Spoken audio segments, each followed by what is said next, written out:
His name is Andrew Lockwood. He's the Senior Director of Managed Transportation at Sudith Global Logistics. Andrew, how are you doing this morning? Oh, doing well. I can't complain. It's Friday. It's almost the weekend. The sun is shining here in the state of Florida. It's actually starting to get somewhat summer-like, so no snowstorms here in Orlando. Beautiful, beautiful. You know, I was down in your neck of the woods earlier this week. I was down there at the AUVSI conference, and I meant to see if I could check in with you guys inside of Global Logistics, and just didn't have the chance to. I was too busy. I was waiting on a call, Kaylee. I was waiting on a call. Totally slipped my mind. I absolutely forgot about it. We've been so busy keeping up with what's going on in the markets, and I'm sure that you guys are no exception. So let's kind of talk about it right now. We're kind of tossing up these ideas of who's winning and who's losing in the market, and I think everybody is in this delicate balance of one right or wrong move can shuffle you from the winner to the loser side, right? It feels like such a turbulent time right now, and honestly, I think most of us feel like, are we losing? Like, we look around, I don't know. It all feels like we're in a weird period. GDP's down. You've got inflation at 1980s levels. And Sydney and Kaylee, we haven't seen this in our lifetime, so this is all new for us. But you're right. I think that's where I wanted to take a step back and let's look at the winners and losers in different parts of the industry. Everything from warehousing to our freight forwarding and ocean shipping. Folks and trucking, I really think logistics is a bellwether and a good barometer for what's going on in the economy at the end of the day. But yeah, warehousing, for example, it's vacancies are down to 2.6% from about 4.5% just 3 years ago. So the winners in that equation, obviously landlords, GCs, developers. Just a quick anecdote. I was in Baltimore this week, and the building I was in has switched hands 3 times in 2 years. So, wow. Yeah, it's like the Florida housing market. It's just going bonkers. So in the warehousing business, I think ultimately those costs get passed on to the end consumer because warehouse operators still have to operate. They're going to absorb that cost, but ultimately that gets passed on to the shipper, who's then going to bake it into the price of whatever they're selling. In the trucking market, I know y'all have been very close to that. There's been a lot of great reporting there.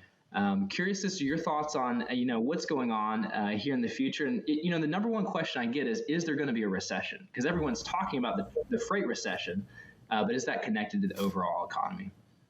I think when you talk about that, Andrew, our founder and CEO, Craig Fuller, was up on with us yesterday on FreightWaves Now talking about the GDP decline and the GDP showing negative economic growth for the first time in so long, and how, he's been calling this freight recession for now about a month and a half. He's been talking about the slowdown in tender rejections and the slowdown in volumes overall, and how that kind of feeds into the role of the freight recession. I think for a while, a lot of people were bordering on skepticism versus just calling him flat out wrong. But now Craig's sitting up here and saying, look at this government economic data is showing what we've been talking about for the last few months. And you're right with the trucking industry being this barometer for kind of what goes on in the greater economic space. So I'm kind of with you in that camp that, for these folks who maybe haven't been preparing or who have been riding the market high for so long without talking about what happens when it eventually comes crashing down, they're in for this kind of shock and this rude reality awakening that's going to happen to them in the next quarter or so.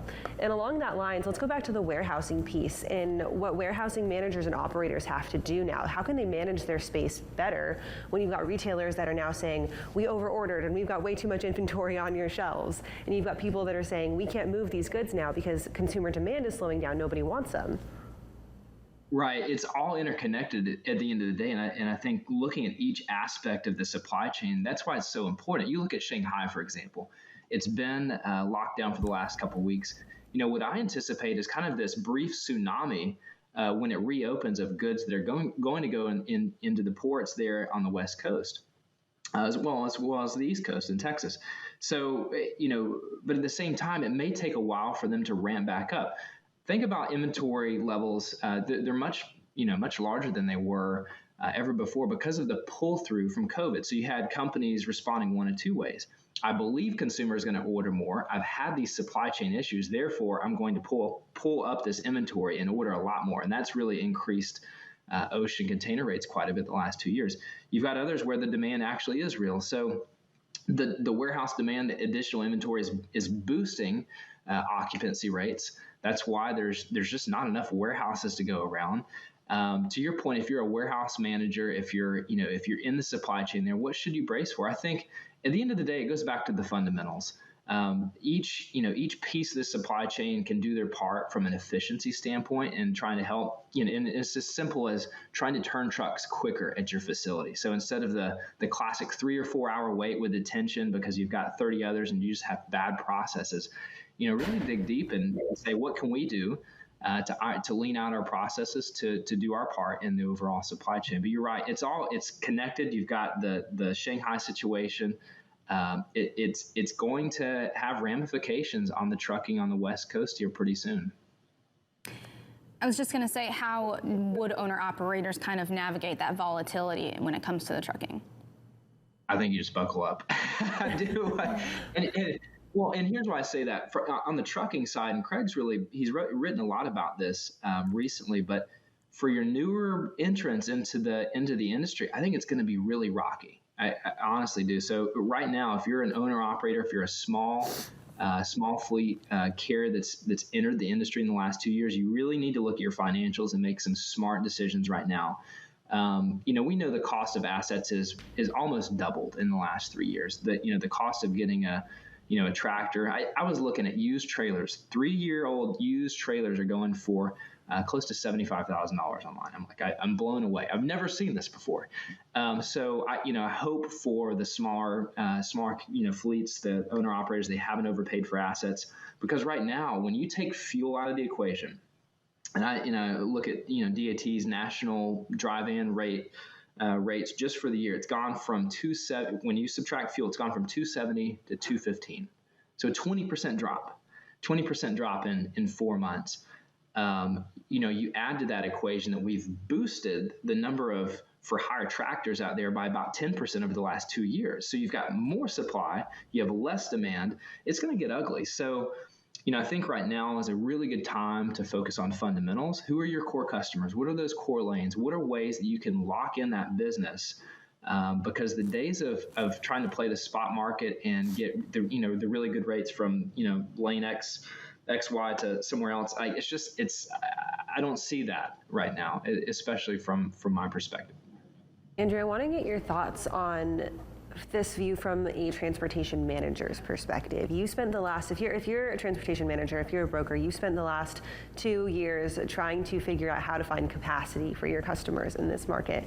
And now you're kind of figuring out how to find capacity, but it's not necessarily because there's a lack of it. It's because people aren't wanting to take your rates now because they want that money to account for those fuel charges and to account for this higher cost of still running, but with the lower market value overall. Can you talk about how to quickly pivot that strategy from going from sourcing capacity just because it's simply not there to sourcing capacity because people don't want to take what you have to move? Yeah, if there's one thing I've learned in logistics, it's all about relationships, because the pendulum can swing from one end all the way to the other end very quickly. I mean, just in 2 years, we've seen this abrupt swing. For the last little while, it's been brokers, it's been carriers that have had kind of the leverage in discussions, and so shippers therefore pay a higher price and pass it on to consumers. That's where we've seen the elevation in trucking rates. But you're right, now the pendulum is swinging, and so as a broker, you're only as good as those strong relationships you've made with the carriers. So if you've treated them right in the last 2 years, then you're in a much better position. But I think brokers are always going to serve their purpose, just like in the real estate market. You're always, when you're house shopping or trying to sell your house, you're always usually going to go through a realtor unless you're, confident enough to do a for sale by owner. But there's always going to be money to be made in the middle because you're connecting, you're providing value with status updates and the one-stop shop and whatnot. But it is a different equation. You've got the ability to hustle a little bit more and try to drive down as a broker the rate that you're paying carriers, because you have a lot more carriers lining up for those loads. So, now I think you're in a position where if you post a load on an internet, truck stop or DAT load board, you're going to get a lot more bites for that load because carriers are a little more desperate to book their business and try to keep running and keep the wheels spinning on their trucks. Thank you so much, Andrew. And it's been great to have you on the show. If anybody else wanted to get in contact with you, where can they find more information? You can find me on LinkedIn, Andrew Lockwood at Sudeth Global Logistics. Shoot me an email, andrew.lockwood@sudeth.com. I'd love to chat about logistics, everything and all things logistics. Thanks for having me on. And hey, next time you're in Orlando, Kaylee, hey, you got to call me. Come on, coffee. I got to give you a call. I was there for 2 short days, and they were filled with shaking hands, grabbing business cards, and conference attending. But I will hit you up next time we're there for sure. Awesome. Thanks for having me on. Have a great weekend. Absolutely, you too.